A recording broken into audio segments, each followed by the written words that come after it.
बिस्मिल्लाहिर्रहमानिर्रहीम, अस्सलाम वालेकुम। डियर स्टूडेंट्स, उम्मीद है कि आप सब खैरियत से होंगे। My name is Adeel Mehboob, I am lecturer of computer science.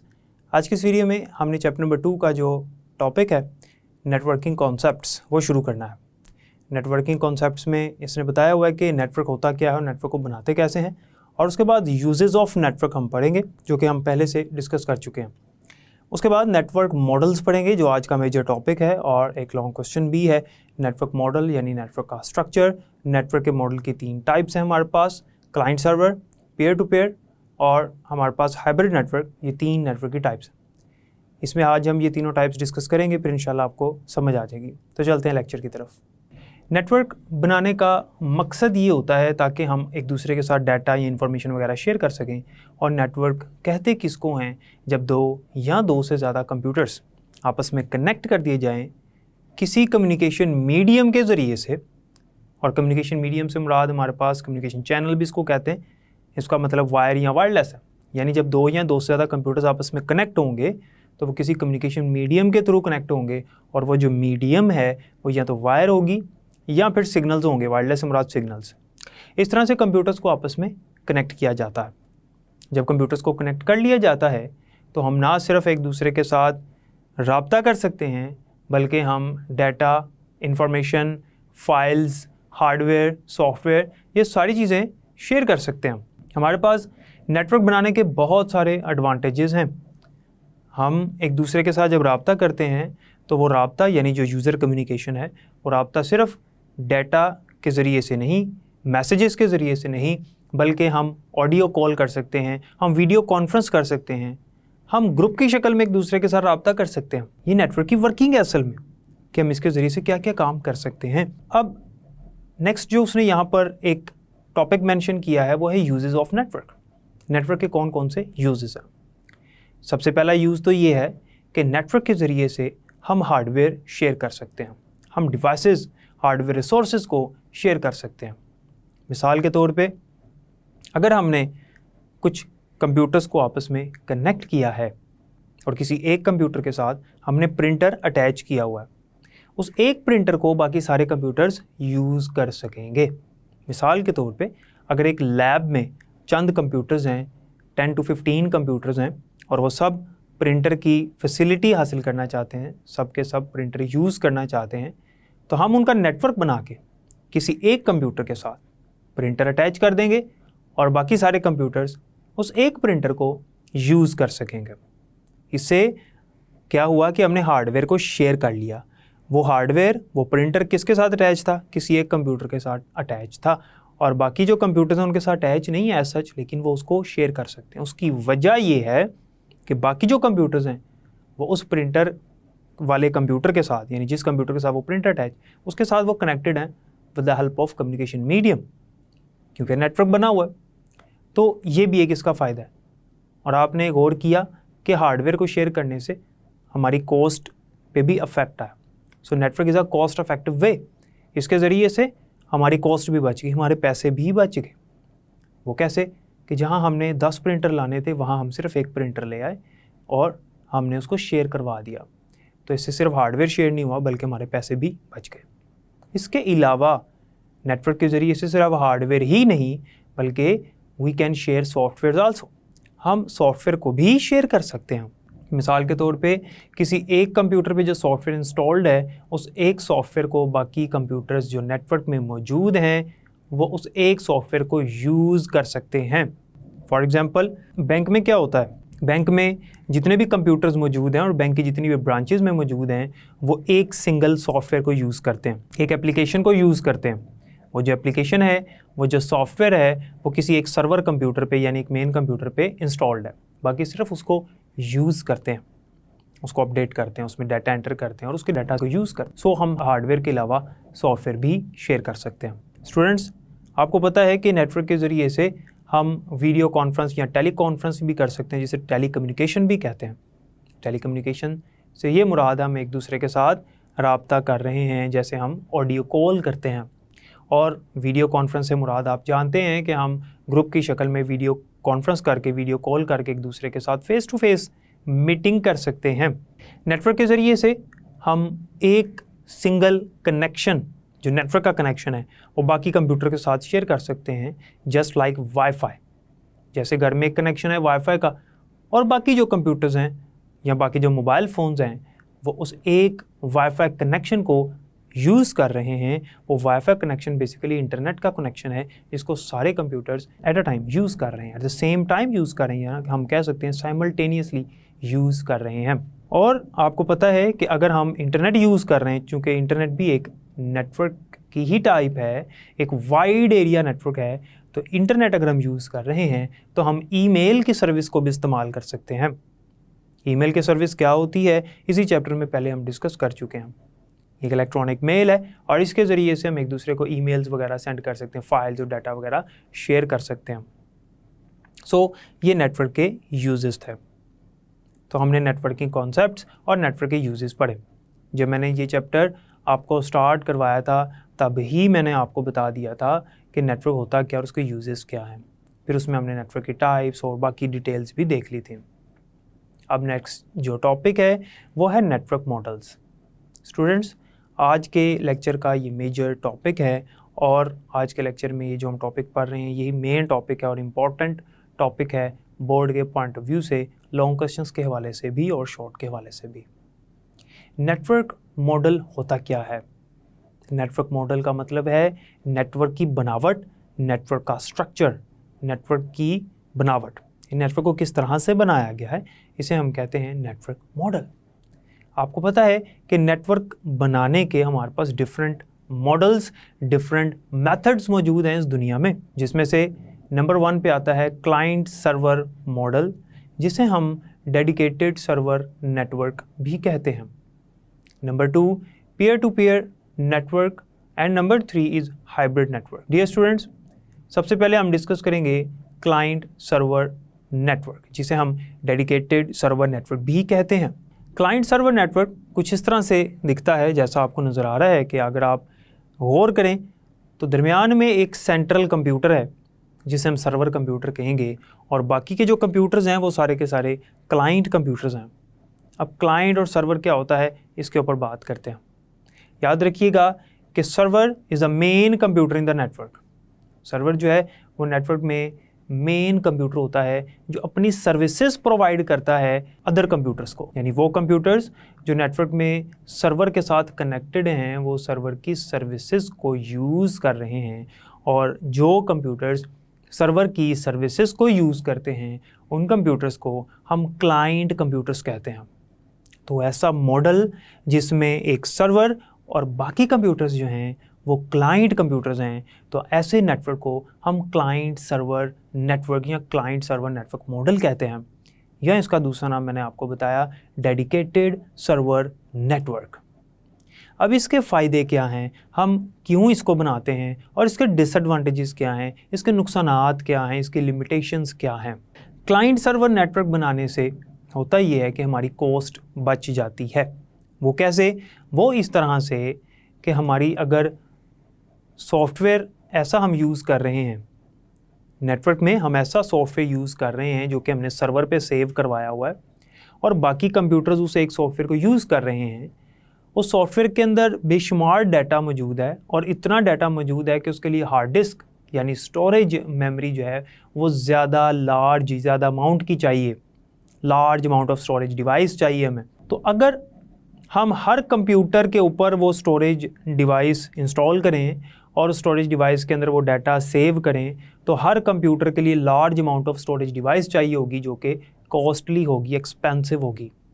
ये करने की बजाय हम क्या करेंगे, हम हर कंप्यूटर की जो स्टोरेज कैपेसिटी है वो हल्की रखेंगे, सस्ती रखेंगे, लेकिन जो एक कंप्यूटर है उसकी स्टोरेज कैपेसिटी को बढ़ा देंगे। सिर्फ एक कंप्यूटर एक्सपेंसिव लेना है आपने, बस उसको आपने बना देना सर्वर कंप्यूटर।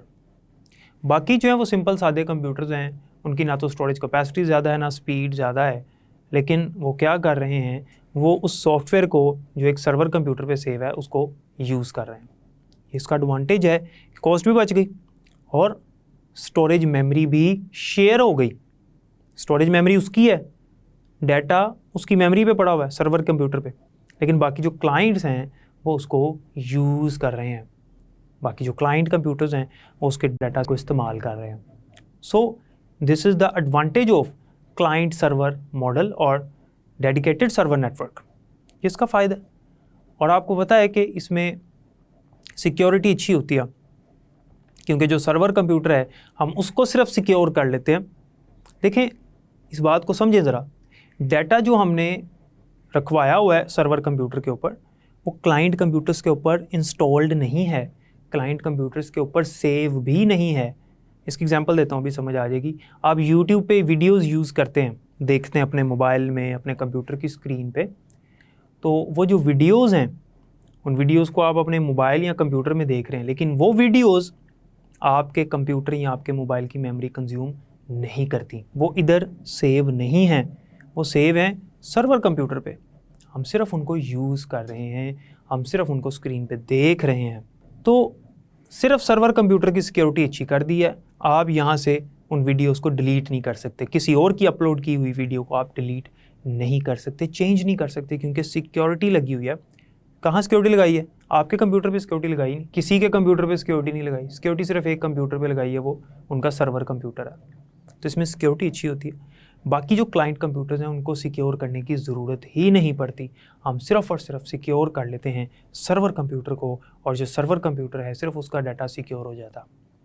सर्वर कंप्यूटर का जो डाटा है सिर्फ हमने उसको सिक्योर करना है, जबकि बाकी जो क्लाइंट कंप्यूटर्स हैं वो सिर्फ उसको यूज़ कर रहे हैं, वो सिर्फ एज अ यूज़र काम कर रहे हैं उस डाटा के लिए, वो सिर्फ उसके यूज़र हैं। आपको याद होगा लास्ट लेक्चर में जब मैंने आपको वैन पढ़ाया था, इंटरनेट पढ़ाया था, तो तब मैंने आपको बताया था कि जो इंटरनेट है इसमें जो होस्ट कंप्यूटर होता है उसके लिए जो बाकी पीसीज़ हैं, हमारे जो क्लाइंट कंप्यूटर्स हैं, हमारे पर्सनल कंप्यूटर्स हैं, वो उस होस्ट कंप्यूटर के लिए क्या है? टर्मिनल्स हैं। तो यहाँ पर भी ऐसे ही है कि सर्वर के लिए क्लाइंट्स क्या हैं? टर्मिनल्स हैं। सर्वर के लिए क्लाइंट्स क्या हैं? यूज़र्स हैं, वो सिर्फ उसको यूज़ कर रहे हैं। तो सिक्योरिटी इसमें अच्छी है, और एडवांटेज एक और हमने इसका क्या पढ़ा कि इसमें कॉस्ट हमारी बच जाती है। सिर्फ एक कंप्यूटर अच्छा ला के रखना है, बाकी कंप्यूटर जो है वो हम नॉर्मल यूज़ करें तो इससे कोई फ़र्क नहीं पड़ता। बैंक्स में जो एप्लीकेशंस यूज़ होती हैं जिनके अंदर उनके जो कस्टमर्स हैं, अकाउंट होल्डर्स हैं, उनका डाटा एंटर किया जाता है, अपडेट किया जाता है, वो इसकी बेस्ट एग्जांपल है क्लाइंट सर्वर नेटवर्क की। इसी तरह यूट्यूब की जो मैंने आपको एग्जांपल दी उसकी बेस्ट एग्जांपल है। ये तो हो गए बड़े पैमाने पे client server network. Client server network छोटे पैमाने पे भी हो सकते हैं। मिसाल के तौर पे एक लैब में एक नेटवर्क बनाया गया और एक कंप्यूटर रखा सर्वर, और बाकी उसके हमने क्लाइंट्स बना दिए, तो ये भी एक क्लाइंट सर्वर की एग्जांपल है।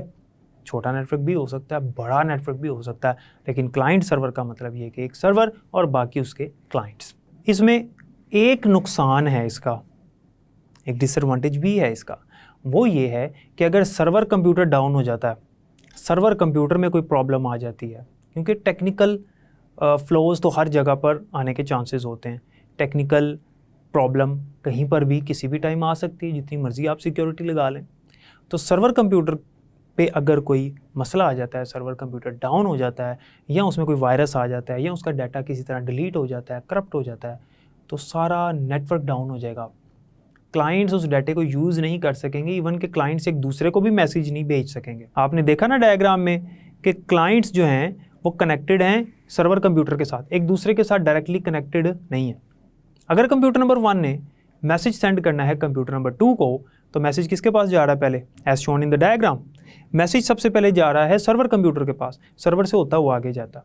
जिस तरह हम ईमेल भेजते हैं, जब हम ईमेल भेजते हैं हमारा मैसेज ईमेल सर्वर के पास जाता है, ईमेल सर्वर पे सेव होता है, फिर वो आगे मुतलका रिसीवर को या डेस्टिनेशन पे पहुंचा देता है। तो सर्वर से होके मैसेजेस जाने, सर्वर डाउन, मैसेज भी सेंड नहीं हो सकता। सो ये होता है हमारे पास क्लाइंट सर्वर नेटवर्क, जिसे डेडिकेटेड सर्वर नेटवर्क भी कहते हैं।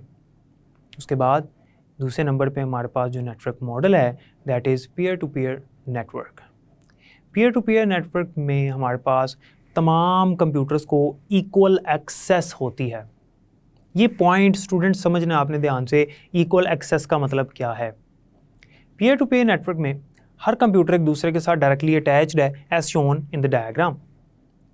इसमें आप देख सकते हैं कोई सर्वर है ही नहीं। क्लाइंट सर्वर नेटवर्क में क्या था कि जो सर्वर था वो एक पावरफुल कंप्यूटर था, मेन कंप्यूटर था, वही सबको अपनी सर्विसेज दे रहा था।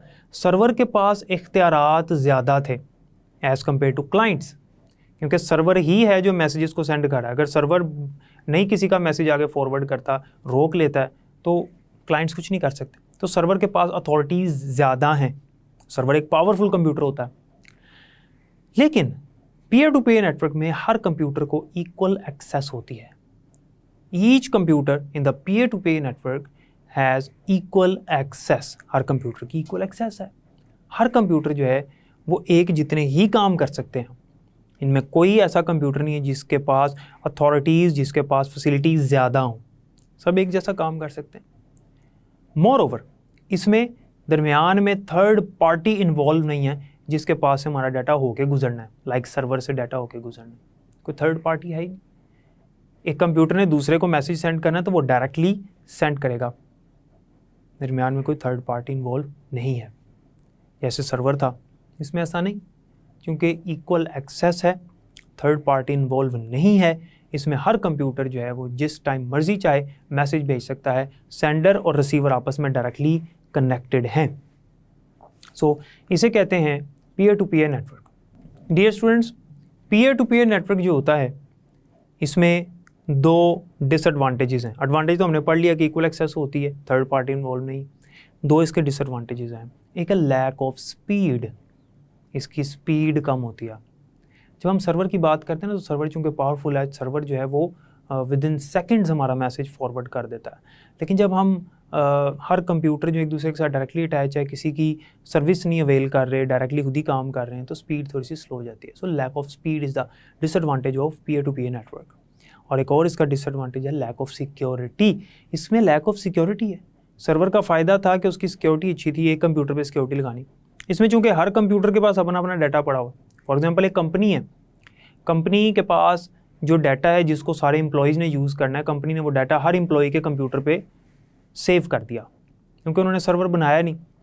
तो 3 कंप्यूटर्स की सिक्योरिटी बड़ी अच्छी थी, चौथे कंप्यूटर की सिक्योरिटी ज़रा सी लो हो गई। तो लो सिक्योरिटी की वजह से उस पर कोई अनऑथराइज्ड बंदा आ गया, उसने अटैक किया और उस डाटे को निकाल लिया। तो 3 कंप्यूटर की तो सिक्योरिटी अच्छी थी, लेकिन एक कंप्यूटर के ज़रिए से डाटा कंपनी का बाहर निकल गया। हैकर ने हैक कर लिया या कोई अनऑथराइज पर्सन जो है उसको एक्सेस कर सकता है। तो इसमें लैक ऑफ स्पीड है और लैक ऑफ सिक्योरिटी है। इसमें हम वो एडवांटेज जो सर्वर क्लाइंट के एडवांटेजेस थे, यानी डेडिकेटेड सर्वर नेटवर्क जो हमने पढ़ा, वो एडवांटेजेस नहीं हासिल कर सकते। कौन से? कि उसमें सिक्योरिटी अच्छी है और उसमें बाकी कंप्यूटर्स जो हैं वो हल्के लगा दो और एक कंप्यूटर अच्छा कर दो, आपके पैसे भी बच जाएंगे। इसमें ऐसा नहीं है। लेकिन जो हमने यहाँ पर फ़ायदा पड़ा वो उसके अंदर नहीं है, क्लाइंट सर्वर में। जो उसका नुकसान था, क्या नुकसान था क्लाइंट सर्वर नेटवर्क का? नुकसान ये था कि अगर सर्वर कंप्यूटर डाउन तो होल नेटवर्क विल डाउन। लेकिन इसके अंदर ये एडवांटेज है कि किसी एक कंप्यूटर के डाउन होने से नेटवर्क को कोई फ़र्क नहीं पड़ेगा। कोई एक कंप्यूटर का डाउन हो जाता है, ब्रेक डाउन हो जाता है, कोई प्रॉब्लम आ जाती है उसमें, तो पूरे नेटवर्क पे कोई फ़र्क नहीं पड़ेगा। नंबर 3 पे जो हमारे पास नेटवर्क मॉडल है, that is hybrid network. Hybrid network जो होता है, हाइब्रिड मॉडल जो होता है, हाइब्रिड का मतलब होता है कम्बिनेशन ऑफ 2।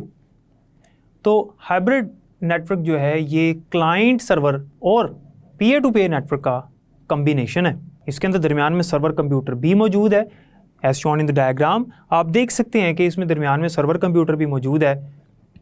सारे कंप्यूटर जो सर्वर कंप्यूटर से भी अटैच्ड हैं और एक दूसरे के साथ डायरेक्टली भी अटैच्ड हैं, एक दूसरे के साथ डायरेक्टली भी कनेक्टेड हैं। अब डायरेक्टली वो एक दूसरे को मैसेज भी भेज सकते हैं और सर्वर के ऊपर डाटा सेव करवा के अपनी स्टोरेज भी बचा रहे हैं। तो जो एडवांटेज थे क्लाइंट सर्वर नेटवर्क के वो भी हासिल कर रहे हैं। क्या एडवांटेज थे? पैसे बच गए, अपने अपने कंप्यूटर हल्के रख लिए और उनकी मेमोरी जो है वो लो रख ली, पैसे बच गए। सर्वर कंप्यूटर रखवा दी, सारा डाटा और सॉफ्टवेयर उस पर सेव करवाया, हम सिर्फ उसको यूज़ कर रहे हैं, ये एडवांटेज उसका हासिल किया।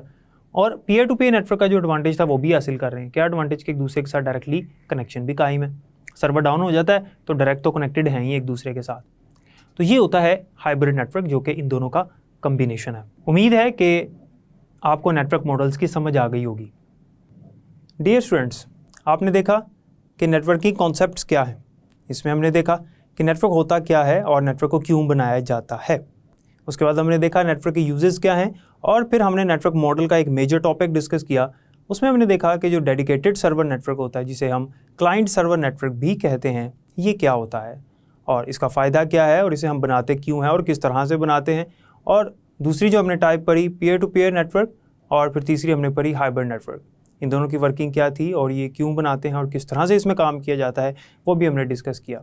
उम्मीद है कि आपको समझ आ गई होगी। बुक से इसको ज़रूर रीड कीजिएगा, इंशाल्लाह मज़ीद अच्छी समझ आ जाएगी। नेक्स्ट लेक्चर में बाकी हम मुलाकात करेंगे। अपना बहुत ख्याल रखिएगा। अल्लाह हाफ़िज़।